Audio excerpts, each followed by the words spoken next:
All right, my name is Kwabena. What I want to do is share briefly what we started working on using rich inference to find novel answers to questions.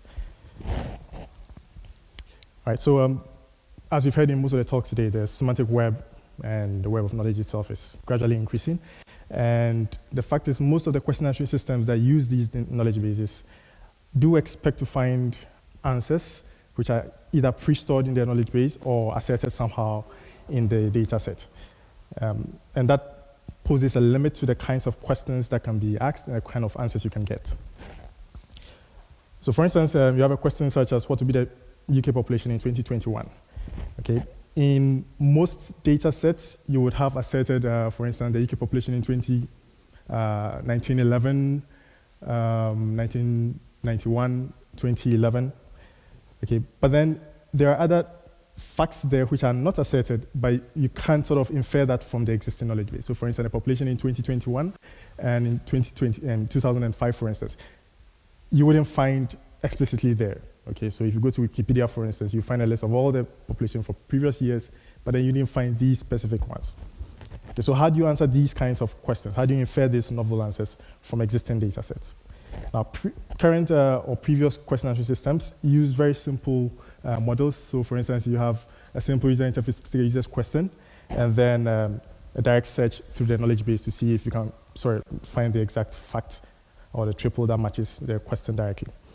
Then there was a transformation of the user's query such that it expands the types of answers you can look for. And this was used in Ask MSR, which sort of takes the user's question, changes the predicates by finding synonyms of it, and then searching through the Microsoft Bing search engine to see how many possible answers come back, and then they use that to sort of refine and mine the data that they get to find suitable answers. Then there was an improvement of that model to get the question itself modified or decomposed in such a way that you can answer more complex questions. So in this case, IBM's Watson, for instance, uses its algorithms to check if the question contains parallel questions, sub-questions within the same question, or nested questions within the same question. So you can find the answer for one part of the question and then feed that back into the original question and answer the rest of the question.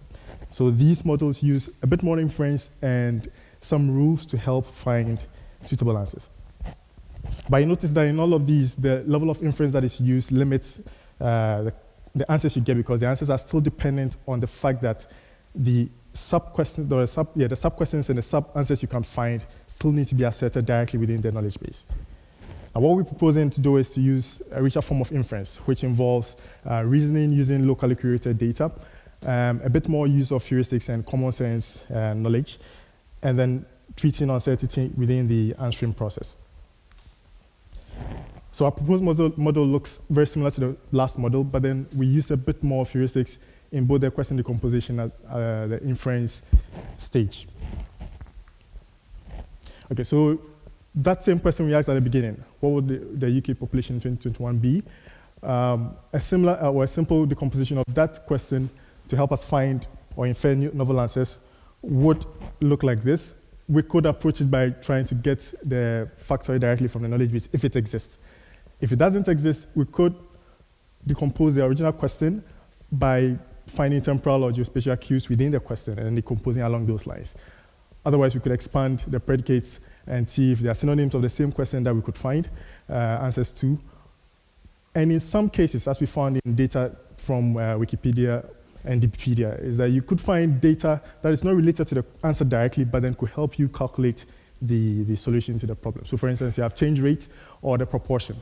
So in this case, we could be chasing the rate of change of population for the UK for, let's say, the current data that's available in Wikipedia, and then use that to infer the population in a future date or even in a past date.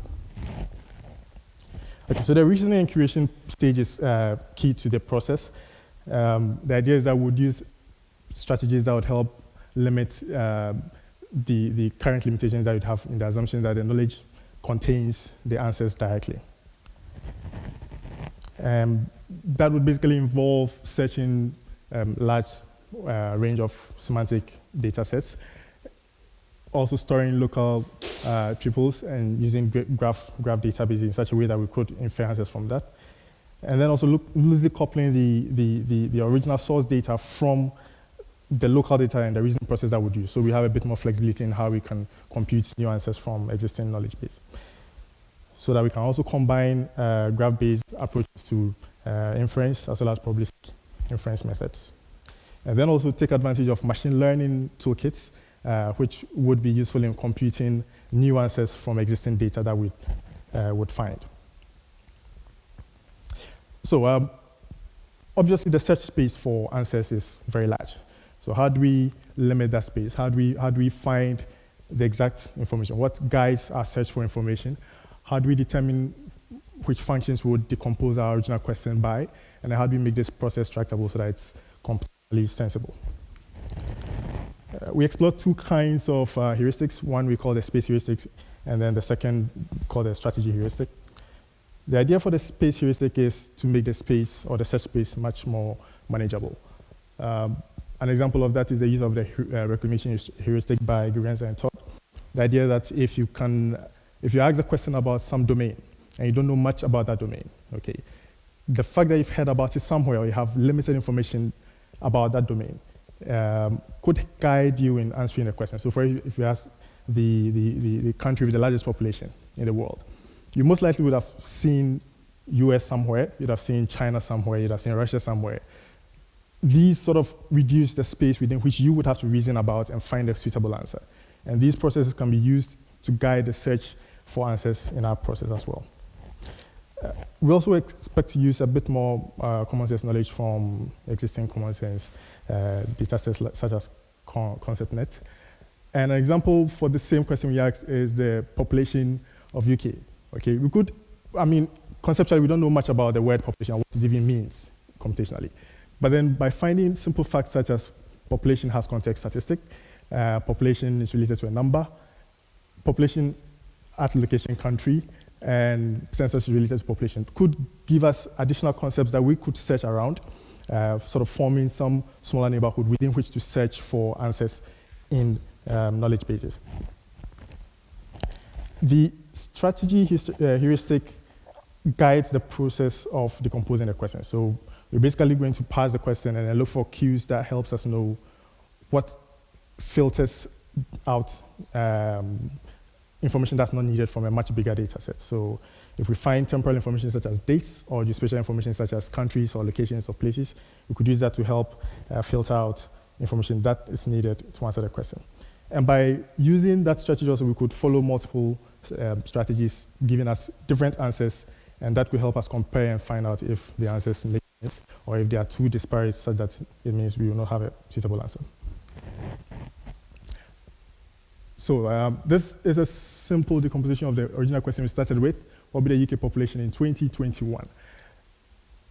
In this case, we were able to find temporal information, the date 2021. So if we followed our original plan, we would have tried to find a factoid or some triple within our data set that matches the question that we're looking for, the answer to the question we're looking for. But we may not find that. So what we do is we explore the temporal decomposition. And in this case, the delta is the decomposition function and the gamma is the combination function, how we combine the disparate answers that we get or the different values we get from our knowledge base to compose a new answer. So in this case, temporal function would be the decomposition method we use, and then linear regression would be our combination function. So we take the original question, but this time around find the population for previous dates, or as many different dates as we can find. If there exists such data within a knowledge base, then it means that we could combine them using a linear regression function to find the answer to the question.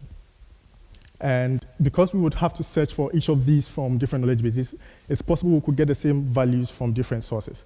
So in this case, we have some from Wikipedia, Office of National Statistics, the World Bank has tables and an API that we can search. And we could also have some existing data in our knowledge base. So somehow we need to find the most suitable ones or combine these ones using some average function or find the one that gives us the best confidence in the value we are getting based on the reputation of the source as well. So this will be sort of computed backwards all the way through to the top of the tree where we can say, okay, the answer to the question is this X value. An alternative would have been to explore the geospatial decomposition, where we look at decomposing the space that we are, or the location that we are exploring. In this case, decomposing UK into England, Scotland, Wales, Northern Ireland, and then trying to find out if we can find data for these alternatives or these sub-locations, and then combine them with, for instance, a sum function to get our answer. Obviously, there's uncertainty in this entire process. So one, we could probably not even understand the question altogether. The heuristics also simplify the problem in a way, so it definitely will create uncertainty in the final answer we get. And also, there's noise and incompleteness inherent in web data.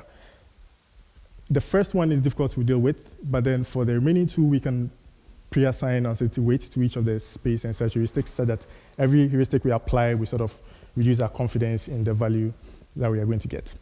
So if we do search multiple paths for an answer, we could determine which one we are most confident in based on the amount of heuristics we applied, and the one that gives us the highest confidence. So in conclusion, we are hoping to find novel answers using these forms of rich inference, going beyond retrieving factoids from our knowledge base, using a bit more of heuristics and common sense knowledge, and then leveraging our existing tools in machine learning to find these novel answers. And finally, also try and integrate uncertainty within the process itself, so we can have some level of confidence in answers we generate. Our next steps basically would involve finding the best ways of finding these heuristics from existing data, and then also trying to map these decomposition and combination functions such that we can get the two mapping to give us answers, and then constraining the problems in such a way that we can use machine learning algorithms to solve them, such as regression, classification, and the rest. All right, that's it. Thank you very much.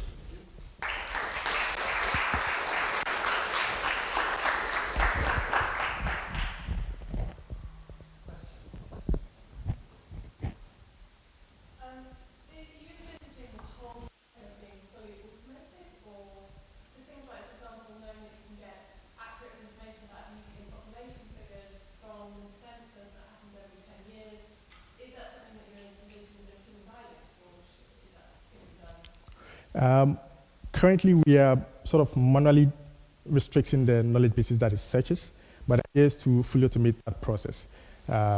Once we find, for instance, that we're looking for population data, okay, then it's going to be easier to search through existing knowledge bases. So if we go to Wikipedia, for instance, we could find some population data there. And because we are locally sort of curating the knowledge base that we would finally use to compute our answers, we can pick data from different sources and sort of put them together into one pool from which we can compute our final answer. So the idea is not to depend too much on human intervention in finding the data, but using as many different semantic search engines as possible, or semantic endpoints to find the data that we need. So it's fully automated, but not necessarily fully general? Yes.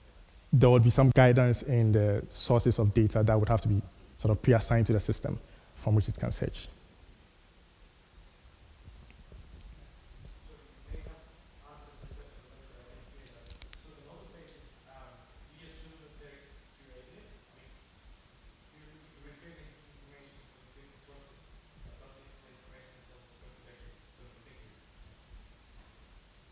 Yes, it's likely. We do anticipate that some of the information may be contradictory. So for instance, you notice that these are different sources for the same data. It's likely some may be similar, others may be different. Actually, the population data for UK, when we did it manually, showed that even from different sources, the figures are not the same. So it's likely they will be different. The problem will be how different they are. If some are by a large factor much more different from the rest, we can discard it. So we try and find the best value that's sort of based on the existing sources or the total data set that we have, or the data that we find are similar in such a way that the differences do not have a big impact on the final answer we'll get.